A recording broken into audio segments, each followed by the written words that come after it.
Friends ಎಲ್ರಿಗೂ ನಮಸ್ಕಾರ. ಇವತ್ತು ಮೂಲಂಗಿ ಬೀಜ ಅಥವಾ ಮೂಲಂಗಿ ಬೀನ್ಸ್ ಅಂತಾರೆ, ಇದರಿಂದ ಯಾವ ರೀತಿ ಪಲ್ಯ ಮಾಡೋದು ಅಂತೇಳಿ ಸಿಂಪಲ್ ಆಗಿ ತೋರಿಸ್ಕೊಡ್ತಾ ಇದ್ದೀನಿ. ಇದು ಬೆಂಗಳೂರು ಸೈಡ್ ಸಿಗುತ್ತಾ ಇಲ್ಲ ಗೊತ್ತಿಲ್ಲ, ನನ್ನ ಕಾರವಾರದಲ್ಲಿ ಸಿಕ್ಕಿರೋಂಥದ್ದು ಇದು ಮೂಲಂಗಿನ ಹೀಗೆ ಇದು ಸಾಫ್ಟ್ ಆಗಿದೆ, ಎಳೆದಿದೆ. ಇದನ್ನ ಕಿಳಿದೆ ಏನಾರು ಹಾಗೆ ಬಿಟ್ರೆ ಅಥವಾ ಬಿತ್ತನೆಗೆ ಅಂತ ಬೀಜಕ್ಕೆ ಅಂತ ಬಿಡ್ತಾರಲ್ಲ ಅವಾಗ ಹಾಗಂತ ಕಾಯಿ ಇದು. ಇದ್ರೊಳಗಡೆ ಬೀಜ ಇರುತ್ತೆ, ಇದನ್ನ ಬಿತ್ತನೆ ಮಾಡಿ ಮತ್ತೆ ಮೂಲಂಗಿ ನೆಡೋದು.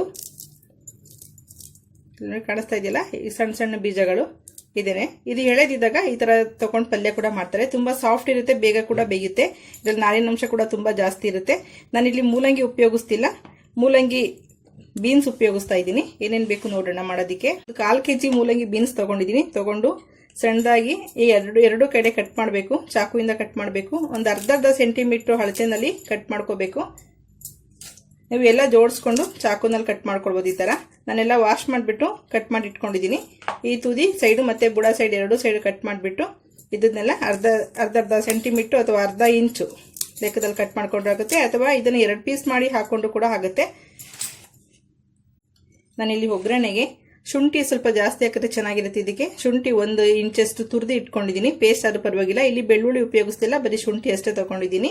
ಕರ್ಬೇವಿನ ಸೊಪ್ಪು 1 ಕಡ್ಡಿಯಷ್ಟು ಸಣ್ಣದಾಗಿ ಕಟ್ ಮಾಡಿ ಇಟ್ಕೊಂಡಿದ್ದೀನಿ. ಹಸಿ ಮೆಣಸಿನ್ಕಾಯಿ 2 ಇದೆ, ನಿಮಗೆ ಬೇಕಾದ್ರೆ ಹಾಕೊಳ್ಳಿ, ಸಣ್ಣದಾಗಿ ಹೆಚ್ಚಿಟ್ಕೊಂಡಿದ್ದೀನಿ. ಇಂಗು ಇದು ಒಂದು ಸ್ವಲ್ಪ ಗಟ್ಟಿ ಹಿಂಗಿರೋದ್ರಿಂದ ಸ್ವಲ್ಪ ಕುಟ್ಟಿ ಇಟ್ಕೊಂಡಿದ್ದೀನಿ. ಜೀರಿಗೆ 1/4 ಸ್ಪೂನ್ ಅಷ್ಟಿದೆ, ಸಾಸಿವೆ ಕೂಡ 1/4 ಸ್ಪೂನ್ ಅಷ್ಟಿದೆ. ಒಂದು ಎಣ್ಣೆ ಬೇಕಾಗುತ್ತೆ, 3 ರಿಂದ 4 ಸ್ಪೂನ್ ಅಷ್ಟು. ಇಲ್ಲಿ ಗರಂ ಮಸಾಲ 1/4 ಸ್ಪೂನ್ ತಗೊಂಡಿದ್ದೀನಿ. ಖಾರದ ಪುಡಿ 1 ಸ್ಪೂನ್ ಇದೆ. ಧನಿಯಾ ಪುಡಿ ಸ್ವಲ್ಪ ಗ್ರೇವಿ ಬೇಕು ಅಂತ 2 ಸ್ಪೂನ್ ಅಷ್ಟು ಧನಿಯಾ ಪುಡಿ ತಗೊಂಡಿದ್ದೀನಿ. ಧನಿಯಾ ಪುಡಿನಲ್ಲಿ ಖಾರ ಮಿಕ್ಸ್ ಆಗಿಲ್ಲ. ಇದು ಹಳದಿ ಪುಡಿ 1/4 ಸ್ಪೂನ್ಗಿಂತ ಸ್ವಲ್ಪ ಕಮ್ಮಿ ಇದೆ. ಈ ಪಲ್ಯಗೆಲ್ಲ ಎಷ್ಟು ಬೇಕಾಗುತ್ತೆ ಅಷ್ಟು ಉಪ್ಪು ತಗೊಂಡಿದ್ದೀನಿ. ಸ್ವಲ್ಪ ಕೊತ್ತಂಬರಿ ಸೊಪ್ಪಿದೆ. 2 ಟೊಮೊಟೊ ಸಣ್ಣದಾಗಿ ಕಟ್ ಮಾಡಿ ಇಟ್ಕೊಂಡಿದ್ದೀನಿ. ನಿಮಗೆ ಟೊಮೊಟೊ ಬೇಡ ಅನ್ನೋದಾದ್ರೆ ಕೊನೆಯಲ್ಲಿ ನಿಂಬೆಹಣ್ಣು ಕೂಡ ಹಾಕೊಳ್ಬೋದು, ಅಥವಾ ಆಮ್ಚೂರು ಪುಡಿ ಕೂಡ ನೀವು ಉಪಯೋಗಿಸ್ಕೊಳ್ಬೋದು. ನಾನು ಬರೀ ಮೂಲಂಗಿ ಬೀನ್ಸ್ ಬೇಡ, ಸ್ವಲ್ಪ ಮಿಕ್ಸ್ ಇರಲಿ ಅಂತೇಳಿ ಒಂದು ದಪ್ಪದು 150 ಗ್ರಾಮ್ನಷ್ಟು ಆಲೂಗೆಡ್ಡೆ ತಗೊಂಡು ಸಣ್ಣದಾಗಿ ಕಟ್ ಮಾಡಿ ಈ ಥರ ನೀರಿನಲ್ಲಿ ಹಾಕಿ ಇಟ್ಕೊಂಡಿದ್ದೀನಿ. ಇಲ್ಲಿ ಎಲ್ಲ ಹಸಿದೆ ಇದೆ. ಈ ಮೂಲಂಗಿ ಬೀನ್ಸ್ ಕೂಡ ಬೇಯಿಸಿಲ್ಲ, ಆಲೂಗೆಡ್ಡೆ ಕೂಡ ಬೇಯಿಸಿಲ್ಲ, ಹಸಿದಿದೆ. ಈಗ ಒಗ್ಗರಣೆಗೆ ಹಾಕೊಳ್ಳೋಣ. 3 ಸ್ಪೂನ್ ಅಷ್ಟು ಸಾಸಿವೆ ಎಣ್ಣೆ ಉಪಯೋಗಿಸ್ಕೊಳ್ತಾ ಇದ್ದೀನಿ. ಬಿಸಿಯಾಗಿದೆ. ಬಿಸಿಯಾಗಿರೋದಕ್ಕೆ ಮೊದಲು ಸಾಸಿವೆ ಹಾಕೋಣ. ಸ್ವಲ್ಪ ಚಟಪಟ ಅಂದಮೇಲೆ ಎಲ್ಲ ಮಸಾಲನೂ ಹಾಕೊಳ್ಳೋಣ. ಸಾಸಿವೆ ಮತ್ತು ಜೀರಿಗೆ. ಸಾಸಿವೆ ಸ್ವಲ್ಪ ತುಂಬ ನಿಧಾನ ಸಿಡಿಯೋದು, ಹಾಗಾಗಿ ಸಾಸಿವೆ ಮೊದಲು ಹಾಕೊಳ್ಳಿ. ಸ್ವಲ್ಪ ಹಿಂಗೆ ಹಾಕೊಳ್ತಾ ಇದ್ದೀನಿ. ಈಗ ಹಸಿಮೆಣಸಿನಕಾಯಿ, ಶುಂಠಿ, ಕರಿಬೇವು,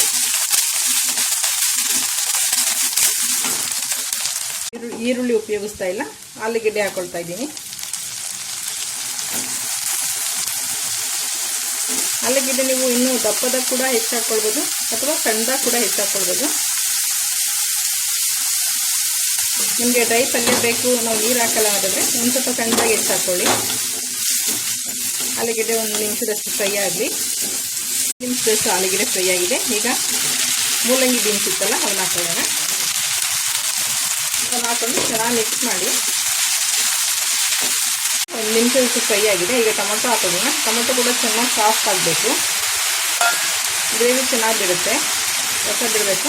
ಜಸ್ಟ್ ಮಿಕ್ಸ್ ಮಾಡಿ 1-2 ನಿಮಿಷದಷ್ಟು ಮುಚ್ಚಿಡೋಣ. 1-2 ನಿಮಿಷ ಆಗಿದೆ. ಈಗ ಎಲ್ಲ ಮಸಾಲ ಪುಡಿನೂ ಹಾಕೊಳ್ಳೋಣ. ಸ್ಟವ್ ಸಿಮ್ ಮಾಡ್ಕೊಳ್ಳಿ.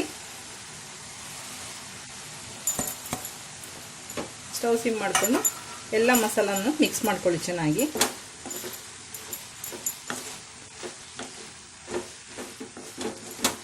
ಉಪ್ಪೆಲ್ಲ ಹಾಕಿರೋದ್ರಿಂದ ಇನ್ನೂ ನೀರು ಬಿಟ್ಕೊಳ್ಳುತ್ತೆ. ಸ್ವಲ್ಪ ಈಗ ಮುಚ್ಚಿಟ್ಬಿಟ್ಟು ಇನ್ನೊಂದು 2 ನಿಮಿಷದಷ್ಟು ಫ್ರೈ ಮಾಡ್ಕೊಳ್ಳಿ. ನಿಮಿಷಕ್ಕೊಂದೊಂದ್ಸಲ ಮಧ್ಯ ಕೈ ಹಾಕ್ತಾ ಇರಿ. ಪುಡಿ ಹಾಕಿರೋದ್ರಿಂದ ತಲೆ ಹಿಡಿಯೋ ಚಾನ್ಸ್ ಇರುತ್ತೆ. ಸ್ಟವ್ ಸಿಮ್ನಲ್ಲಿದೆ.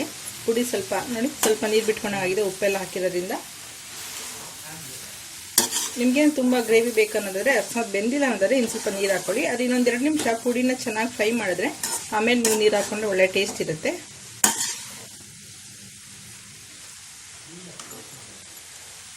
ಇನ್ನೊಂದು ಸ್ವಲ್ಪ ಬೇಯಬೇಕು. ಸ್ವಲ್ಪ ನಾರಿನಾಂಶ ಜಾಸ್ತಿ ಇರೋದ್ರಿಂದ ಸ್ವಲ್ಪ ನಿಧಾನ ಆಗುತ್ತೆ. ನಾನು 150 ml ಅಷ್ಟು ನೀರು ತಗೊಳ್ತಾ ಇದ್ದೀನಿ.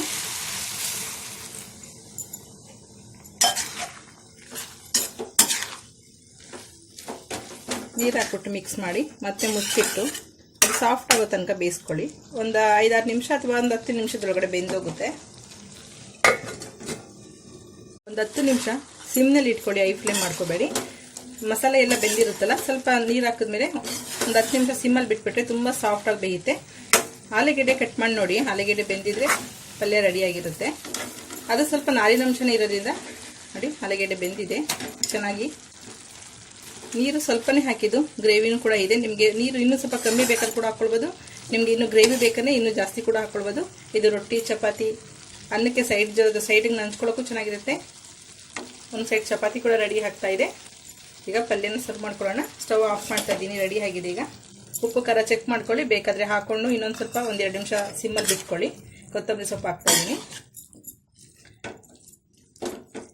ಸ್ವಲ್ಪ ಖಾರ ಮುಂದಾಗಿದ್ರೆ ಚೆನ್ನಾಗಿರುತ್ತೆ ಇದು.